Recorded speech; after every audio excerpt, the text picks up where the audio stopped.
Bomba Blogs. Hey, welcome back to Bomba Blogs.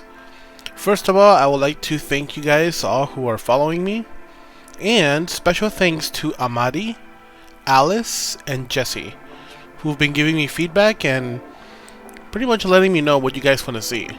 That's exactly what I want to hear. So, anyways, you guys have all been asking me for how is it to live in Tijuana. So what is it different? Are there any struggles, any differences? And I mean, pretty much, yeah, there is. So in this video, we're gonna be focusing on how is it to live in Tijuana compared to the US. So we're gonna start with rent. Now, most people, they rather buy a house or rent a house. If you don't have money to be buying a house, well, you're gonna be renting a house, right? So let's compare San Diego versus Tijuana, because a lot of Americans are coming over to Tijuana to live here because it's just so expensive to live in San Diego. The people who make good money, well, yeah, they stay in San Diego, right? But it's still expensive to live there. Anyway, so let's start with rent. So I was snooping around and I just found a random spot. Now here in San Diego, there is an apartment. Here it is. This is the apartment. And, well, first of all, if you have a dog, you have to pay $500 deposit. If you have a cat, you have to pay $300 deposit. And just to apply to live here, it doesn't matter if they accept you or not. You have to pay $25 just to apply to live in these apartments. Pretty sad, right? But anyways, that's the way it is. It's not like that everywhere, but I'm just giving you an idea what you're looking through. So let's say you don't have an animal. Cool, you're saving yourself $500 or $300 there. Alright, so I got here an average amount of rent for apartments in San Diego. So yeah, you can find cheaper ones and you can find more expensive ones. So look at this. So San Diego studio apartments. So for a studio is a very small apartment. That goes for $2,262 on average. A one-bedroom apartment in San Diego is about $2,636. I'm just gonna be running off. A two-bedroom apartment in San Diego goes about $3,200. That's pretty expensive, and it goes up from there, right? So yeah, you can find cheaper ones, you can find more expensive ones, but like I'm saying, like on average, that's what you're looking at. Now let's move over to Tijuana. Let's say we'll keep it the same. Well, yeah,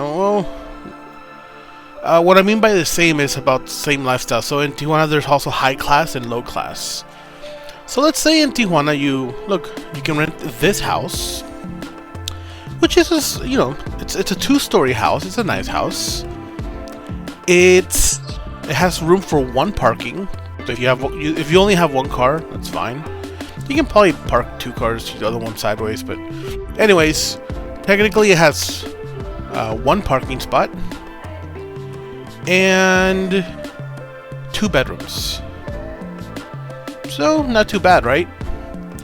One bathroom, and it's a private residence area. That means there's a gate, and only that way people can't come.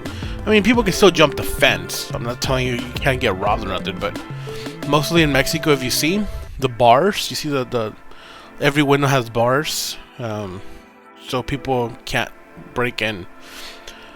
Does it happen? Yeah, of course. Is it common? Kinda, depending on the neighborhood.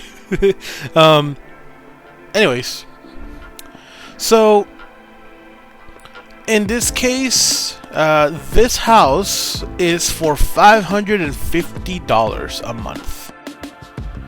That's a huge difference, right? That's a lot of money you're saving. You're like, well, you know what? If I'm saving this much money, why don't I just go, for something luxury in Tijuana? Alright, well, check it out.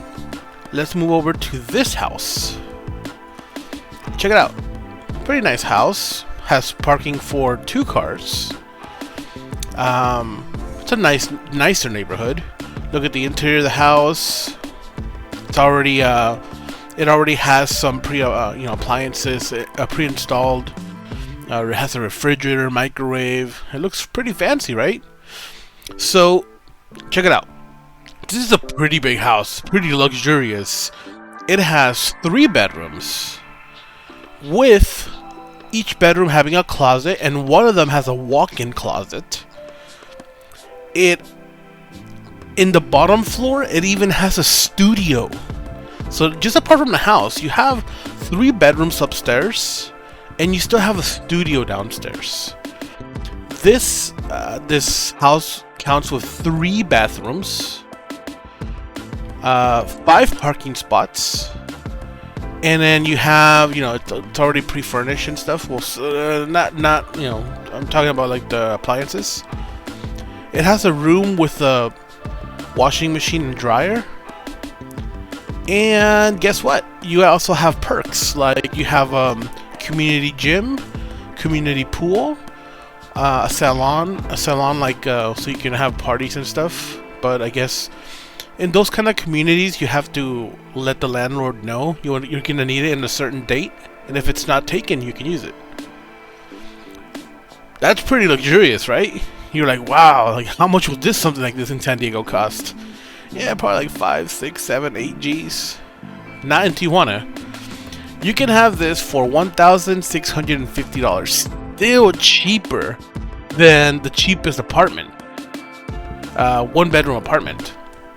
You can have a really huge family living here comfortably for $1,650 a month. I mean, overall, you're still renting. I'm a huge... I don't like renting. I prefer buying a house. But for those of you that don't mind, hey, this is a great difference. Okay, moving on to the next thing. So, each house in the United States, normally, each house would have electric line, a water line, and a gas line. Not here. Not in Tijuana. So in Tijuana, you have electric and water, but the gas line is apart. Some parts do have gas lines, but it's not very common. So mostly, people buy these little tanks. These small ones, or these big ones. And these big ones, you normally change. It just really depends on how much you use the gas. How often do you shower? How often do you dry or use the dryer? Because in the US, I believe, dryers are electric, and here they run by gas. But anyways, so it just depends on how much you use the gas tank. But on average, it should last you about between 1 to 3 months, depending on how big the family is and stuff. A big family, like a family of 6, roughly you would have to change it every month or so. And that's the only annoying thing, because every morning, this little truck, obviously there's different competitions, so there's different brands, but this little truck would pass by in front of your house in the mornings with some little tune. And then if you're low on gas or you run out of gas, you would call these guys or wait for this guy to pass and pull him over, and he'll switch out your tank. That's a big difference from the US, Or if you want to save a little money, you can also just take it to the gas station and fill it up. Either way, it's still pretty annoying. But that is pretty much the differences when it comes to utilities. Now, stores. I know all over the world there's some kind of popular convenience store. Most people might know 7-Eleven. Here they do have 7-Elevens in Tijuana, not all over Mexico. Here in Mexico, we have something called Oxxo. And man, these things are everywhere. Sometimes you might even find one in front of the other. I don't know why, but just sometimes they're one in front of the other. But anyways, these stores do everything. You can buy bread here, you can buy snacks, you can buy soap, you can buy beer, you can pretty much buy anything. And not just that, you can also pay for things online. For example, if you bought airplane tickets, if you're paying off your house, you can make payments here. You can pay the water bill, the electric bill. You can send money, you can withdraw money, deposit money, you can transfer money. Man, there's like almost endless things you can do here, man. But it's a super convenient store. That's why they're so popular. You don't want to go all the way downtown to pay your electric bill. Just find an Oxxo. As long as you're paying it before it expires, you know, if it's due on the 28th and you're trying to pay it one day late, then it's not going to work. Some don't take it. So in other words, yeah, these Oxxos, you can pretty much, if you're living in Tijuana, you want to pay your water bill, just find an Oxxo and just pay it there.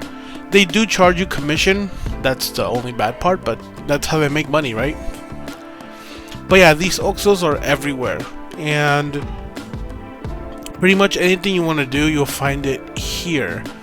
Some Oxxos are even small little supermarkets where they sell vegetables, fresh vegetables and meats. You just gotta find the super Oxxos. There's still so many things I need to talk about Tijuana. I'm not gonna probably cover it in this video, but I have something special for you guys. My next video, I am gonna show you how is it to cross from San Diego to Tijuana. It's pretty simple. And then show you all the famous points in Tijuana that you would probably want to visit or see or get to know. And I will give you guys a complete drive-through. So I'm going to be driving all over Tijuana, showing you guys different popular points and different get-together points that people like to go to. So stay tuned for that video. For right now, I think this video has been long enough. Pretty boring, probably. You guys let me know what you guys think. What else you guys want to see. Definitely, there's another food video coming up. Just right now, the holidays, it gets a little difficult.